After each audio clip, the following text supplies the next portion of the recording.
எல்லாருக்கும் என் அன்பான வணக்கங்கள். இன்றைக்கி நம்ம பார்க்க போகிறது 26வது அத்தியாயம். அதுக்கு முக்தானந்தா கொடுத்துருக்க தலைப்பு என்னென்னா, a golden lotus falls on my head.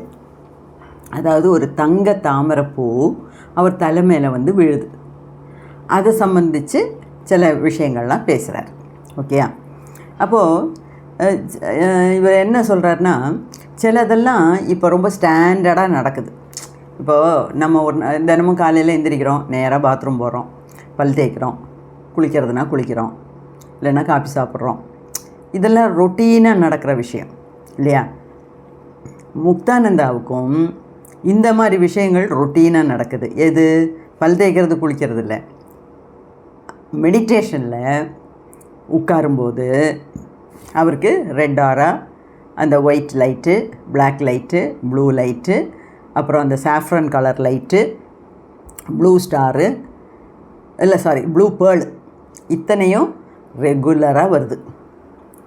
அது மட்டும் இல்லை, இந்த ரெட் ஆராலேருந்து ஆரம்பிக்குது இல்லை, அந்த ரெட் ஆராவில் ஆரம்பிக்கும் போதே அதோட பிரைட்னஸ்ஸு நாள் ஆக ஆக, அதாவது மெடிடேஷன் ஜாஸ்தி பண்ண அந்த ரெட் ஆராவோட ப்ரில்லியன்ஸ்னால் அதோட பிரகாசம் பயங்கரமாக இருக்கான்.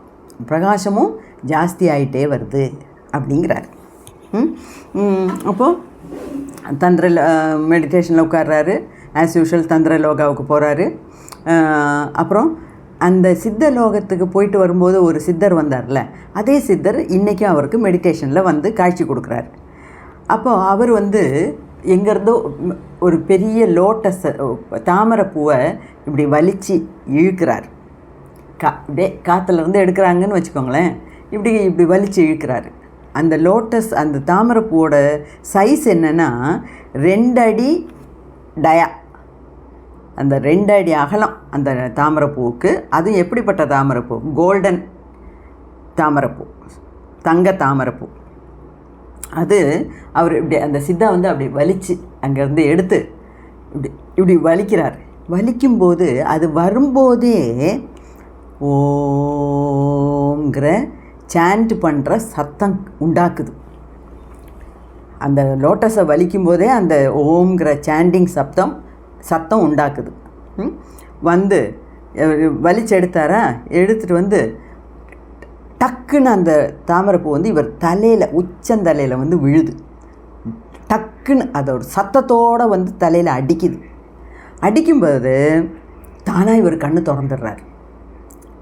அவரை அறியாமலே கண்ணு திறக்கிறார். அதுக்கப்புறம் திருப்பியும் கண்ணை மூடுறாரு, தந்திரலோகத்துக்கு போகிறாரு. அந்த தாமரைப்பூ வந்து தலையில், அவரை உச்சந்தலையில் தட்டி கீழே விழுது. அது அவருக்கு நல்லா தெரியுது. அப்போது நான் வந்து சித்தலோகத்துக்கெல்லாம் போனேன், அங்கே நிறைய விஷயங்கள்லாம் பார்த்தேன், பரவாயில்ல, தினமும் நான் முன்னேறிட்டுருக்கேன், பரவாயில்ல தம்பி அப்படின்னு நம்ம தட்டி கொடுக்குறோம் இல்லையா, நாட் பேட் அப்படிங்கிறோம்ல. அந்த மாதிரி இவர் சுயம் அப்ரிஷியேட் பண்ணிக்கிறார். அதாவது பரவாயில்லையே அப்படின்னு.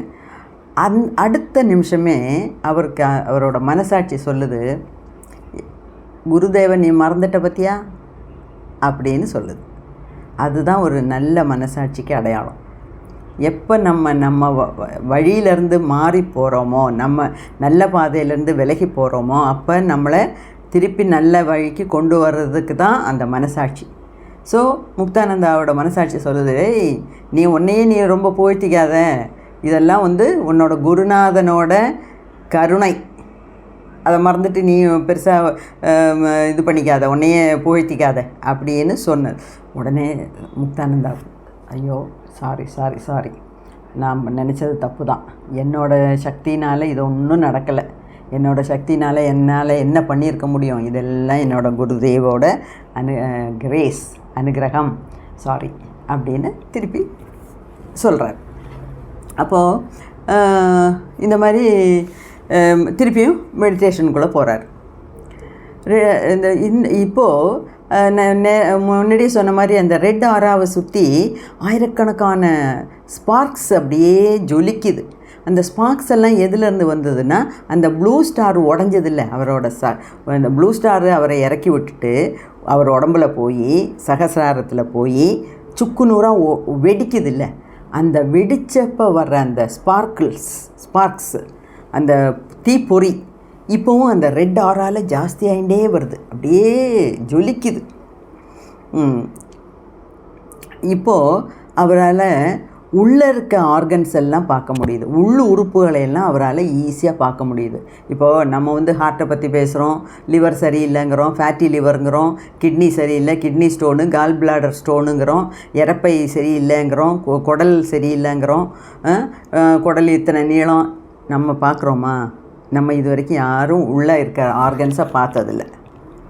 நம்ம கை பார்க்குறோம், கையோட ஸ்கின் கலர் தெரியுது, இந்த ரோமங்கள்லாம் தெரியுது, அதெல்லாம் தான் தெரியுதே தவிர உள்ளே இருக்க ஆர்கன்ஸை நம்ம இது வரைக்கும் பார்த்ததே இல்லை. ஆனால் இப்போது மெடிடேஷனில் அவரால் எல்லாமே பார்க்க முடியுது. அவர் நாடி வரைக்கும் பார்த்துட்டாரு, அப்புறம் ஆர்கன்ஸ் பார்க்குறதா பெருசு, 72,000 நாடிகளையுமே அவர் பார்க்குறாரு.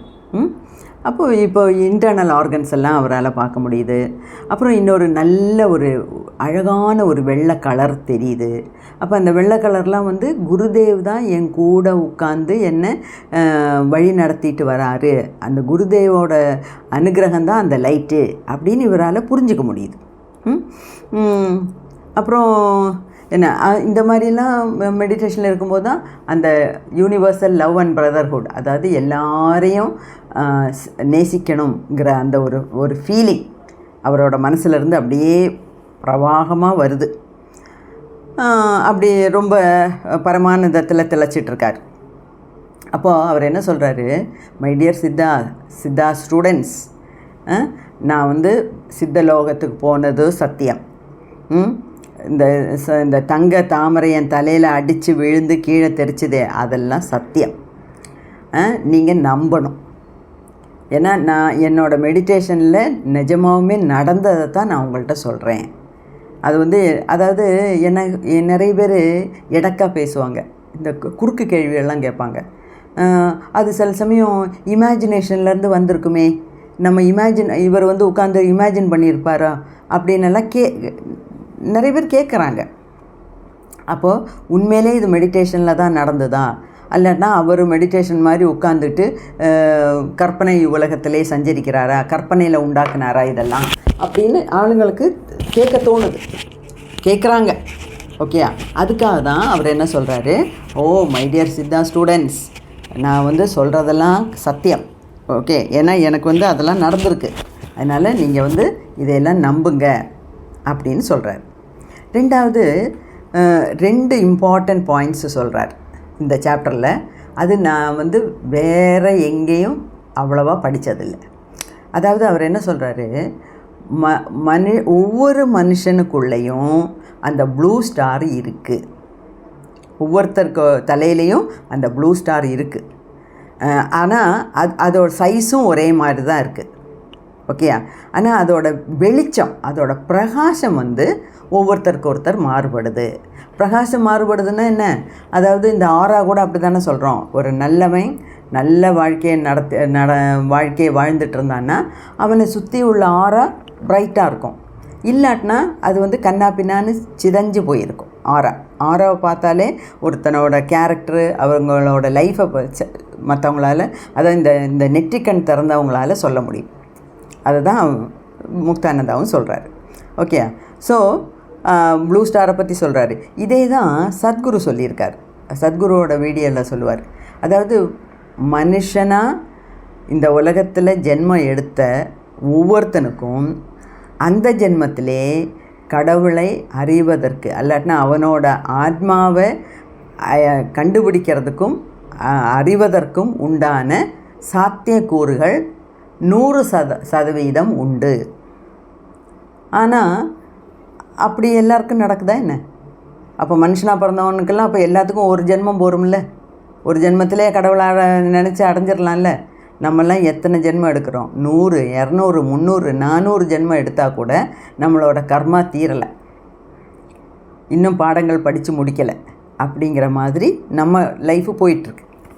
ஆனால் அந்த ஆத்மீக பாதையில் போகிறதுக்கும் அவனுடைய ஆத்மாவை அறிவதற்கும் அல்லாட்டினா கடவுளை அறிவதற்கும் உண்டான சாத்தியக்கூறுகள் 100% ஒவ்வொரு மனுஷனுக்குள்ளேயும் இருக்குது.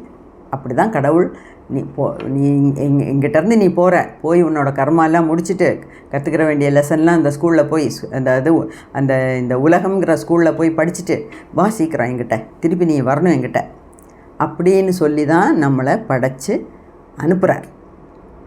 ஓகே, அது ஒரு விஷயம். அப்புறம் இன்னொன்று, இந்த ப்ளூ ஸ்டார் அந்த சித்தா சொன்னார்ல, இந்த ப்ளூ ஸ்டாரு எப்போ தலைக்குள்ளே சகசிராரத்துக்குள்ளே வெடிக்குதோ அப்போ தான் அவனுக்கு அந்த பிறப்பு இறப்பு சுழற்சியிலேருந்து விடுதலை அப்படின்னு அன்றைக்கி சொன்னார். இப்போது முக்தானந்தா என்ன சொல்கிறாரு, அதே தான் சொல்கிறாரு. முக்தானந்தா என்ன சொல்கிறாரு, இந்த ப்ளூ ஸ்டார் இருக்கிற வரைக்கும், அதாவது இந்த ப்ளூ ஸ்டார் தான் ஒருத்தனோட ஆத்மாவை எடுத்துகிட்டு போகுது. எப்போது, அதாவது ஒரு ஆளும் இறக்குறார், மரணம் நடக்குது. மரணங்கிறது யாருக்கு? அந்த உடம்புக்கு. அதோட அந்த அந்த மரணித்த அந்த ஆளோட ஆத்மா அப்படியே இருக்குது. அது 11 நாளைக்கு எந்த இடத்துல மரணம் நடந்ததோ அந்த இடத்துலையே சுற்றிட்டு இருக்குமா. ஆனால் இது நிறைய இடத்துல எல்லாருக்குமே தெரியும், நிறைய இடத்துல இப்போ படிச்சிருக்கேன். சரி, அதனால தான் ஒரு வீட்டில் ஒரு மரணம் நடந்ததுன்னா 11 நாளைக்கு சில கம்யூனிட்டிஸில் சில கம்யூனிட்டிஸில் எல்லாம் 11 நாளைக்கு வீட்டில் இதெல்லாம் பண்ணுவாங்க. இதெல்லாம் திதி கொடுக்குற மாதிரிலாம் பண்ணுவாங்க, தர்ப்பணம். சில கம்யூனிட்டிஸில் 13 நாள் பண்ணுவாங்க, சில கம்யூனிட்டிஸில் 16 நாள் பண்ணுவாங்க. என்ன தான் இருந்தாலும் 16ஆவது நாளோட எல்லாம் க்ளோஸ்டு. ஏன்னா அதுக்கு மேலே அந்த ஆத்மா அங்கே சுற்றிட்டுருக்காது. ஓகே, அப்போது அந்த ஆத்மாவை, அது மட்டும் இல்லை, ஒரு ஆள் எந்த மாதிரி வாழ்க்கை வாழ்ந்திருக்காங்கிறத வச்சு எந்த லோகத்துக்கு, அதாவது நரகத்துக்கு போகணுமா, மோட்சத்துக்கு போகணுமா, இந்திரலோகத்துக்கு போகணுமா, சித்தலோகத்துக்கு போகணுமா, பித்ருலோகத்துக்கு போகணுமா, எந்த லோகத்துக்கு போகணுங்கிறது அவங்களோட கர்மாவை வச்சு டிசைட் பண்ணுவாங்க. எப்போது நம்ம சித்திரகுப்தனும் யமதர்மராஜாவும் சேர்ந்து டிசைட் பண்ணுவாங்க. டிசைட் பண்ணதுக்கப்புறம் அந்த இறந்த ஆளோட ஆத்மாவை எந்த உலகத்துக்கு போகணுமோ அந்த உலகத்துக்கு தூக்கிட்டு போகிற வேலை இந்த ப்ளூ ஸ்டார் தான் பண்ணுது. அப்போது அதாவது இறந்ததுக்கப்புறம் நம்ம உடம்பை எரிக்கிறோம், இல்லைன்னா புதைக்கிறோம். ஆனாலும் அந்த ப்ளூ ஸ்டாருக்கு அழிவே கிடையாது. ஏன்னா அந்த ப்ளூ ஸ்டார் அப்படியே வெயிட் பண்ணிகிட்ருக்கு. எதுக்கு? அந்த ஆளோட ஆத்மாவை கூட்டிகிட்டு போகிறதுக்கு. அதே மாதிரி அந்த ஆத்மா அடுத்த ஜென்மம் எடுக்கிறதுக்கு ரெடி ஆகுதில்ல. அப்போ ஒரு அம்மாவோட வயிற்றில் கரு வளர்ந்துட்டுருக்கு.